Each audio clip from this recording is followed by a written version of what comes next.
Pedro Sánchez contesta a Aragonés que el referéndum no se va a producir y que es un debate pasado.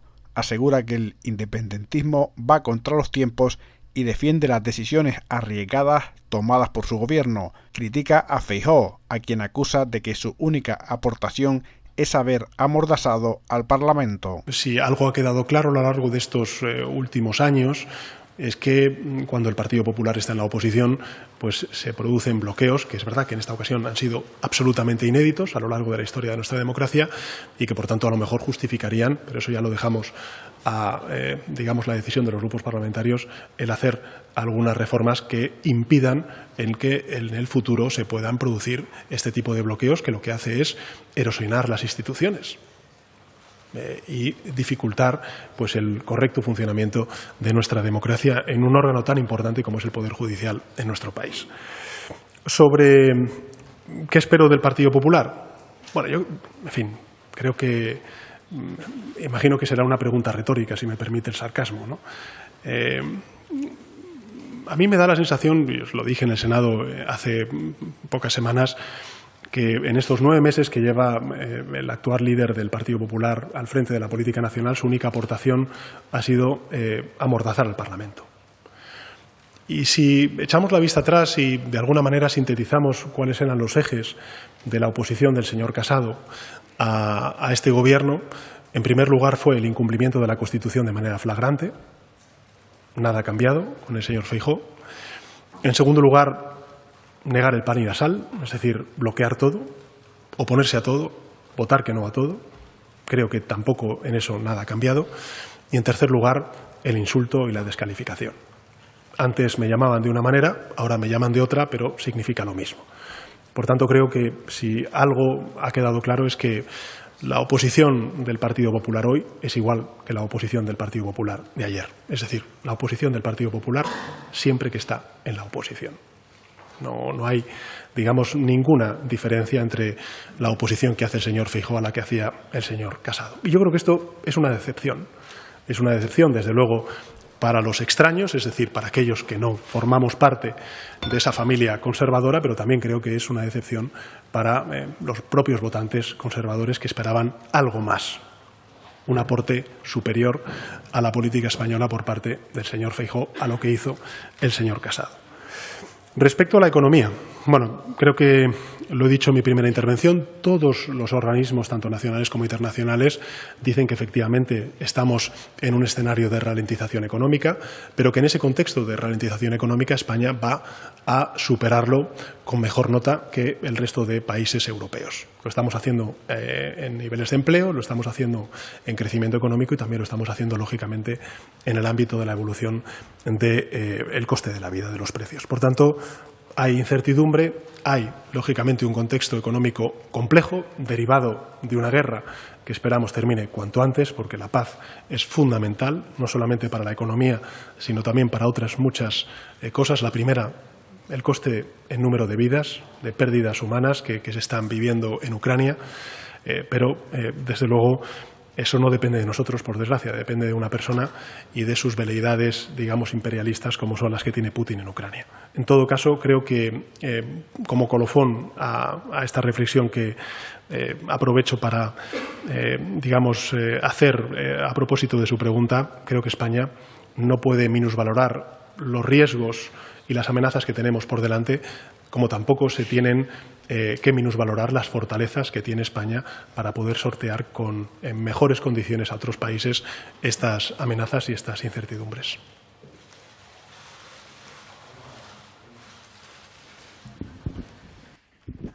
Buenos días, presidente. Ainhoa Martínez, de La Razón.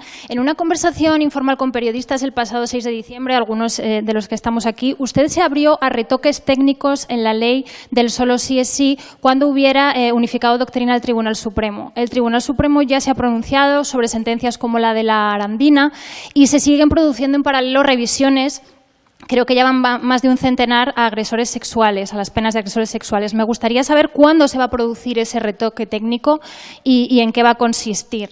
También me agarro a sus palabras. Usted lleva semanas hablando de que el procés ha acabado, pero sin embargo ayer vimos al presidente de la Generalitat apostar de nuevo por el referéndum para 2023. No sé cómo se compadecen ambas declaraciones, las suyas y las del presidente de la Generalitat.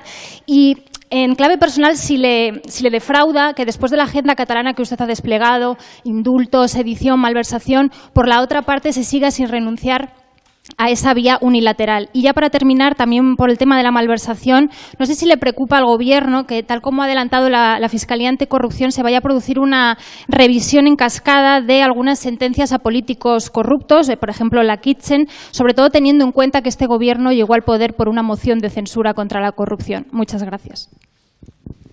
Gracias, Ainhoa, por sus preguntas.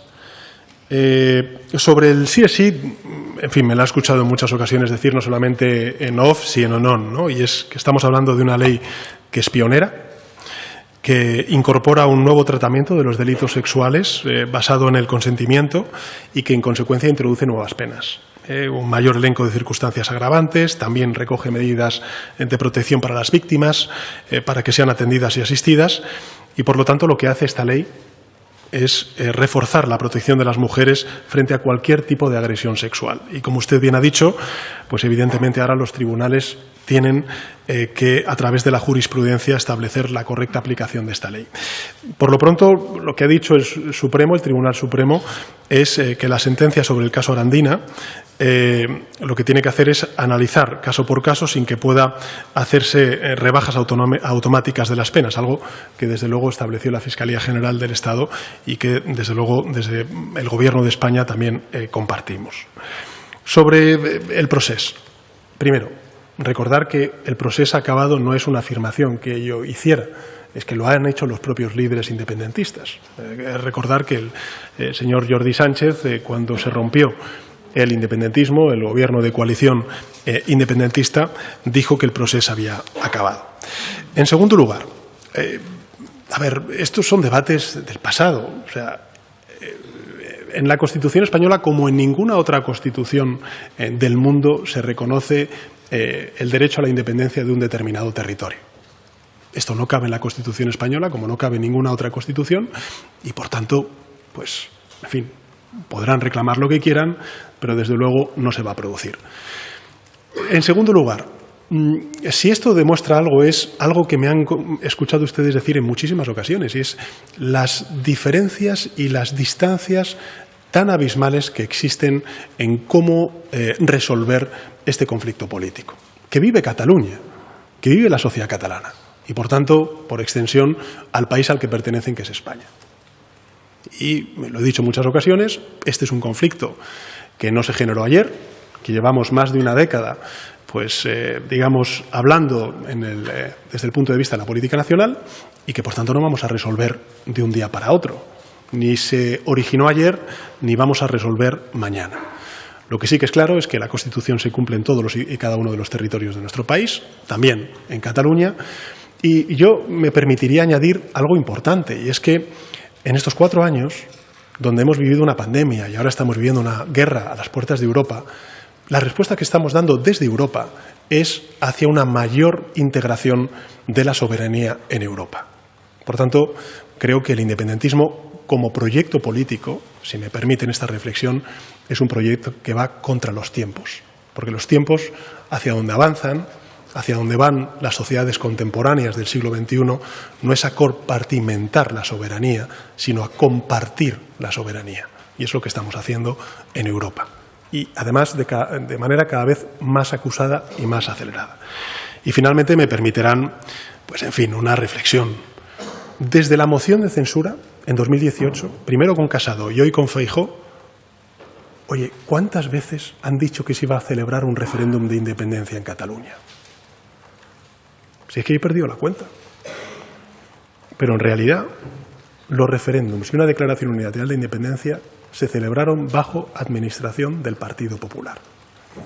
Yo llevo ya 4 años al frente del Gobierno y no se ha hecho ninguna consulta en Cataluña. Y, en segundo lugar, si ha ocurrido algo en Cataluña es precisamente que se ha cumplido con la Constitución. Por tanto, bueno, creo que sería deseable que aquellos que pedían que se cumpliera la Constitución cuando estaban en el Gobierno se apliquen el cuento y cumplan con la Constitución ahora que están en la oposición. Desde luego nosotros, como proyecto político que representa el Partido Socialista, hemos ayudado a que se cumpliera la Constitución cuando estábamos en la oposición, cuando se intentó quebrar el orden constitucional en 2017 y garantizamos el cumplimiento de la Constitución ahora que estamos en el Gobierno. Los que incumplen con la Constitución ahora que están en la oposición son otros. La malversación. Bueno, aquí, varias cosas. La primera, el compromiso de la regeneración democrática. Vayámonos al Centro de Investigaciones Sociológicas. Recordemos cuál era una de las 3 principales preocupaciones antes de la moción de censura. La corrupción. Las portadas de todos los medios de comunicación eran siempre la Kitchen, la Gürtel, cualquier tipo de corrupción, vinculadas precisamente con un único partido, que es el Partido Popular. Hoy la corrupción, en el CIS de noviembre, me parece que está en el número 18. Por tanto, hoy la corrupción no forma parte de las principales preocupaciones de los ciudadanos. Y eso no es casualidad. Eso es consecuencia del compromiso que tiene el Gobierno de España con la regeneración democrática y de que todos estos casos de corrupción salieron cuando prosperó la moción de censura y entró un nuevo gobierno. En este caso, el Gobierno de coalición progresista. En segundo lugar, lo que estamos haciendo es homologar los delitos de malversación conforme a las principales democracias europeas. En tercer lugar, no se destipifica o despenaliza el delito de malversación, sino que se homologa con Europa. Y finalmente, creo que es importante también recordar el que los conflictos políticos se tienen que sustanciar en el territorio político y no en los juzgados. Y lo que está haciendo este Gobierno es una apuesta decidida e inequívoca precisamente por eso, por el reencuentro y por la convivencia, por superar, en definitiva, lo que sucedió en 2017. Es decir, por no volver a 2017, pese a que, en efecto, haya partidos políticos, no solamente en la órbita catalana, sino también en la política española, que deseen o echen de menos esos tiempos tan oscuros, tan tristes y de tanto sufrimiento para el conjunto de la sociedad española. Desde luego, el Gobierno de España no está en eso.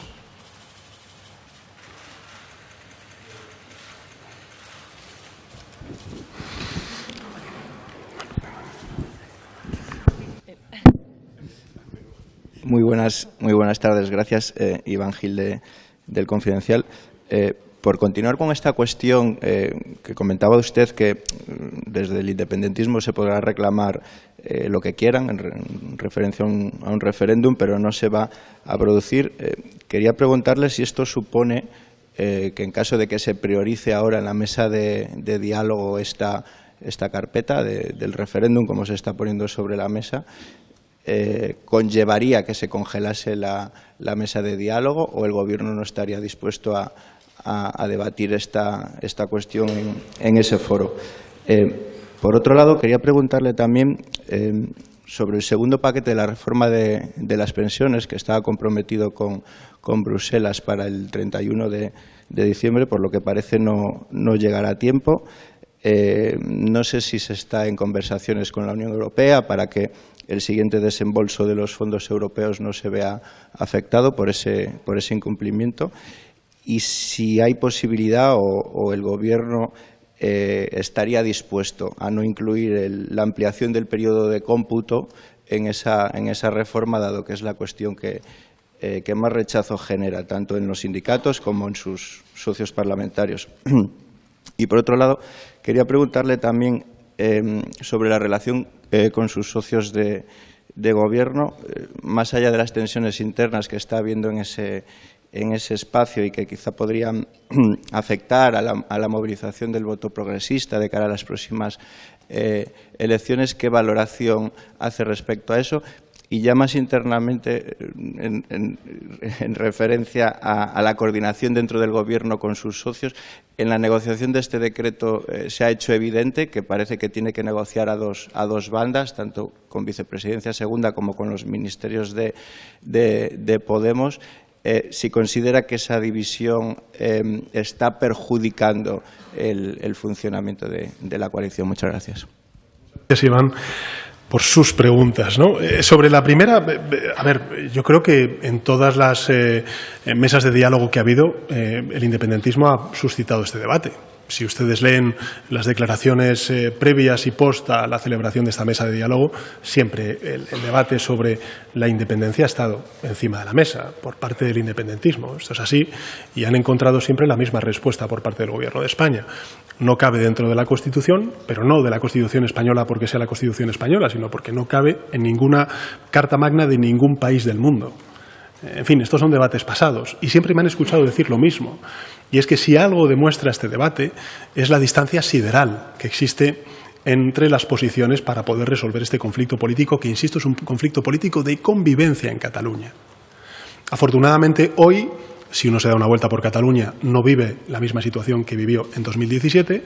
Algo tendrá que ver la agenda del reencuentro que ha puesto en marcha el Gobierno de España. Afortunadamente hoy, a diferencia de lo que ocurría en 2017, se cumple con la Constitución en Cataluña. Son otros, en este caso el Partido Popular, quien incumple con la Constitución. Y afortunadamente hoy la sociedad catalana pues tiene entre sus principales preocupaciones lo mismo que el resto de sus compatriotas. Pues el precio de la luz, el precio de los alimentos, el empleo, el salario, en fin, las respuestas a las sucesivas crisis que, desde luego, pues estamos afrontando en nuestro país y en el continente europeo. Pero digamos que en este sentido no hay nada nuevo. Yo lo que sí que quisiera poner en valor es que esta mesa de diálogo, también fuertemente criticada por la oposición en sus primeros momentos, ha demostrado ser una herramienta útil para vehicular esa agenda del reencuentro.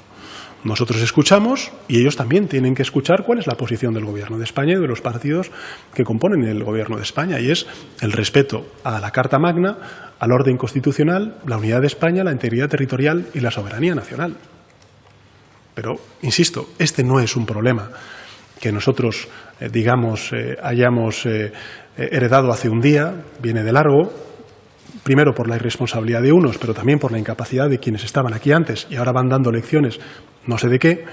Y, en segundo lugar, que necesitaremos tiempo, paciencia, determinación y generosidad, evidentemente también por parte de todos, para encontrar un punto de equilibrio que nos garantice, bueno, pues esa convivencia que necesitamos en Cataluña.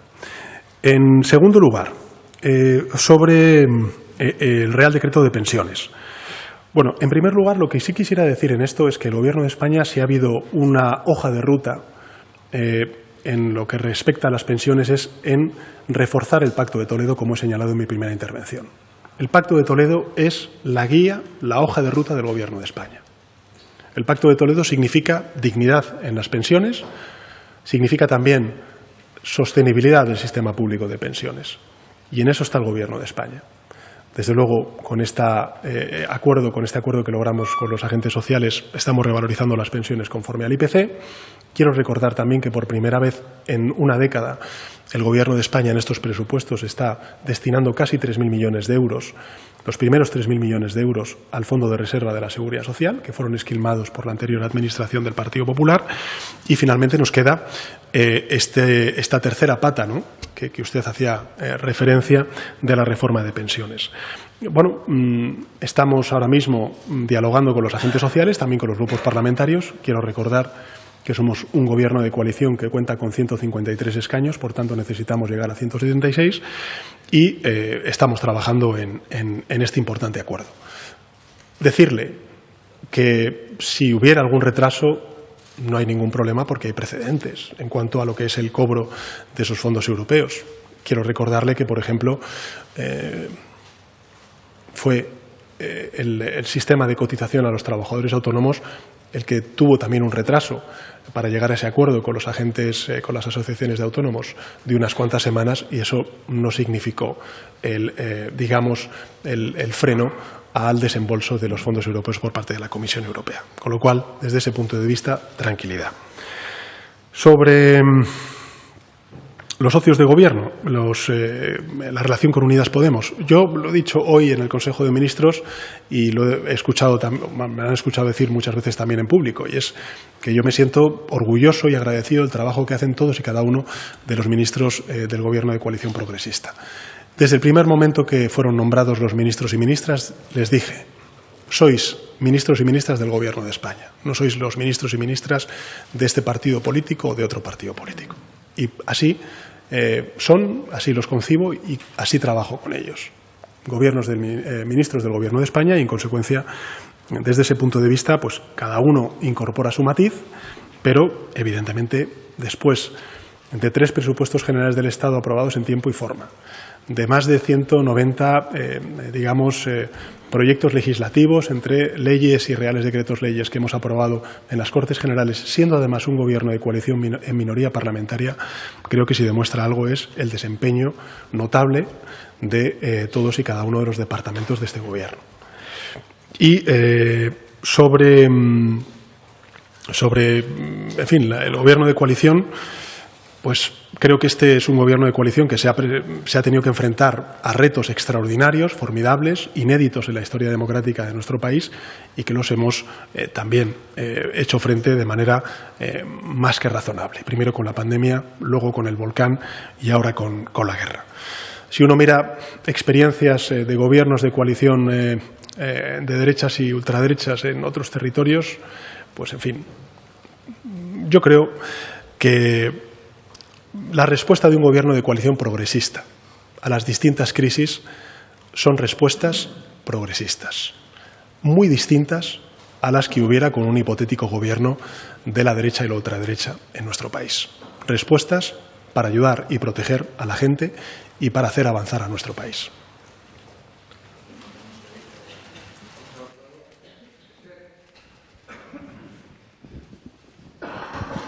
Gracias. Buenas tardes. Esther Redondo, de La Sexta. Quería hacerle 3 preguntas, presidente. La primera, sobre la ayuda de los 200 euros. ¿Cuál es el límite de renta que tienen que tener las familias para percibir esta ayuda? La segunda, insistir con la pregunta que le ha hecho mi compañera en cuanto a la reforma del delito de malversación. Mi pregunta es muy concreta, presidente. ¿Teme que veamos el escenario que hemos visto con la aplicación de la ley del solo sí es sí y veamos a corruptos salir a la calle por la rebaja de las penas? Y la última pregunta, ¿cuándo tiene previsto llevar a cabo los retoques o crisis, como quiera llamarlo, en su gobierno para sustituir a las ministras que van a ser candidatas? La primera de las preguntas es 27.000 euros. La segunda de las preguntas, simplemente recordarle, además de todo lo que he dicho, que esta reforma recoge una disposición transitoria que garantiza que se mantengan las penas para los casos de desvío irregular presupuestario sin revisión a la baja de su condena. Es una disposición transitoria que se incorpora y que además fue objeto de debate, como recuerdan ustedes, en la ley del sí es sí. Y respecto a la crisis de gobierno, es decir, a la salida de estas 2 ministras a las candidaturas de Las Palmas de Gran Canaria y de Madrid, pues será en los próximos meses.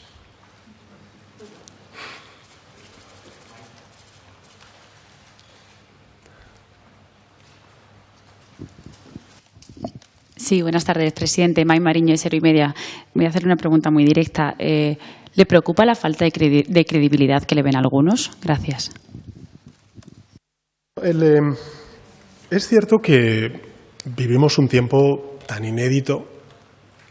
En fin, nadie pensó que podíamos hacer frente a una pandemia en Occidente, tampoco una guerra en Europa después de la Segunda Guerra Mundial. Es verdad que hubo un conflicto regional, pero no con unas implicaciones de seguridad global como es la guerra de Putin en Ucrania, con lo que representa en términos no solamente de crisis humanitaria, de coste de vidas, sino también desde el punto de vista económico, energético e incluso de la seguridad global en el ámbito alimentario, ¿no?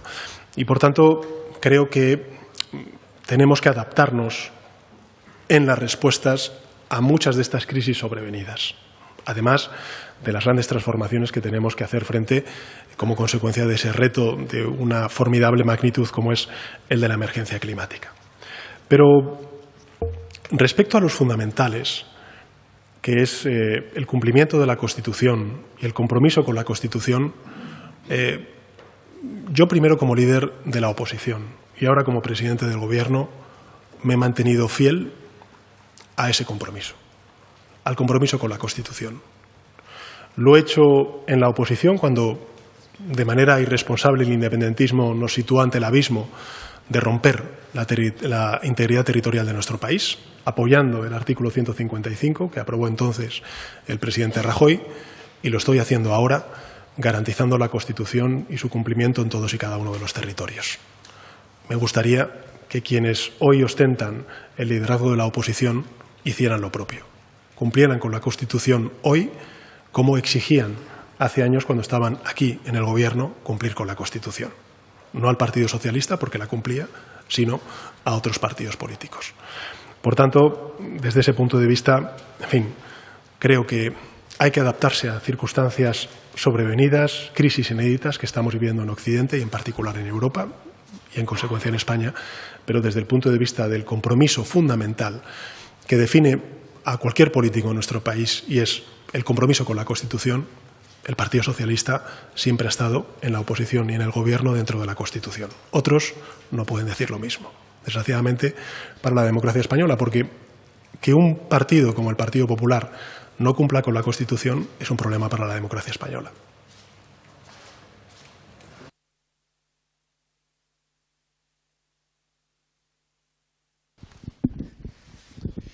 Buenas tardes, presidente. Ángel Carreira, de Antena 3 Noticias. Esta mañana, recientemente se han publicado unas encuestas de intención de voto que otorgarían al Partido Popular, es una encuesta interna del partido de la oposición, 7 puntos más. Quisiera saber si el Partido Socialista dispone también de encuestas internas propias y qué dicen estas encuestas. Y si, vista la situación y cómo está ahora mismo la situación del Gobierno de coalición, usted podría confirmar que va a completar la legislatura. Muchas gracias. Hombre, hacerse ya eco de las encuestas internas de un partido, un poco extraño, ¿no? En todo caso, sí diré, aprovechando esta pregunta, algo importante, ¿no? Y es que, pues alguien se va a preguntar, o se podría preguntar, lo he leído además en algunos medios de comunicación conservadores, que también actúan a favor de la causa, se podrían preguntar qué haría en año electoral un gobierno progresista. Bueno, pues el gobierno progresista va a hacer en año electoral lo que viene haciendo en los años que no son electorales. Subir el salario mínimo interprofesional, revalorizar las pensiones, proteger a la clase media y a los trabajadores frente al alza de los precios y, por tanto, defender su poder adquisitivo. Es decir, el gobierno de coalición progresista, en año electoral, como en los años que no son electorales, en años pares y en años impares, va a hacer lo que hemos venido haciendo durante estos últimos años. Gobernar para la mayoría social de este país y gobernar para la gente. Y eso yo no tengo ninguna duda de que va a dar su resultado electoral, a pesar de las encuestas internas del Partido Popular. Sí, una más.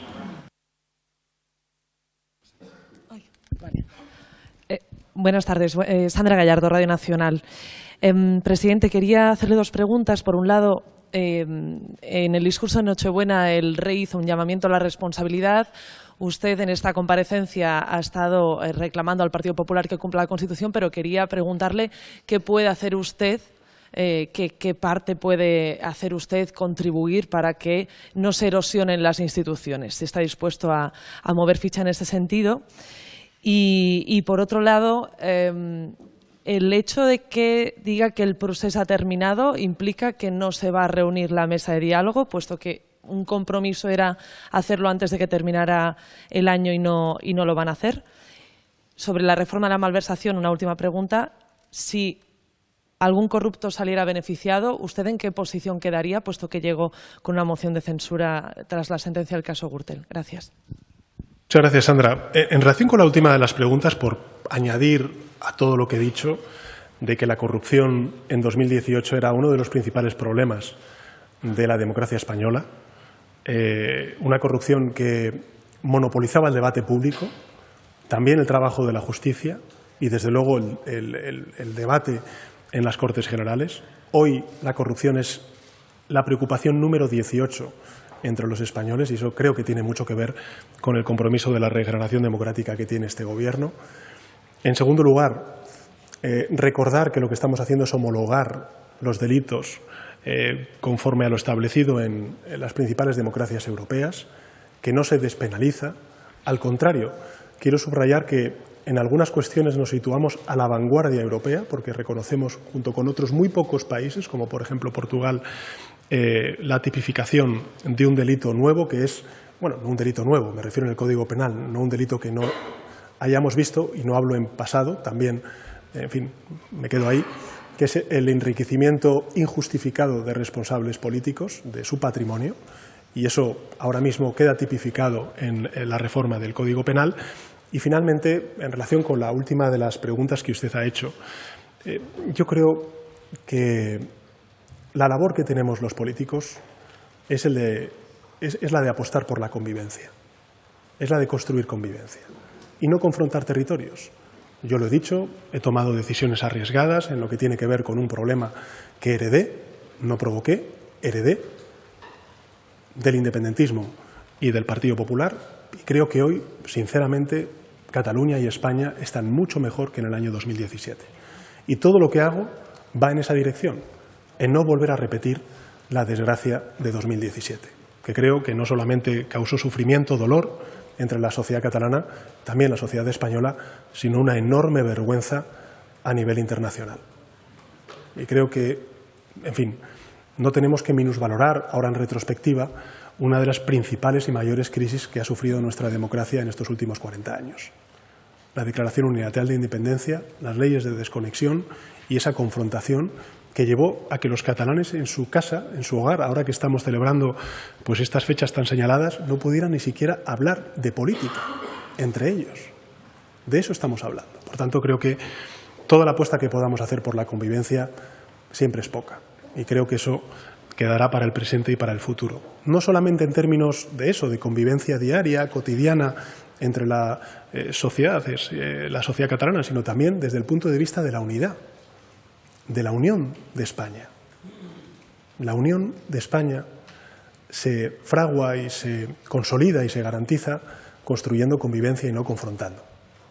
Desde luego, creo que hace poco que estuve en un acto con el líder de la oposición en Cataluña, con Salvador Illa, él decía una cosa que yo creo que es muy elocuente, y es que después del incumplimiento flagrante que está haciendo el Partido Popular de la Constitución, después de su fracaso en Cataluña durante todos los años que estuvo al frente del Gobierno, lecciones de patriotismo y constitucionalismo, si las da alguien, es el Partido Socialista, no el Partido Popular.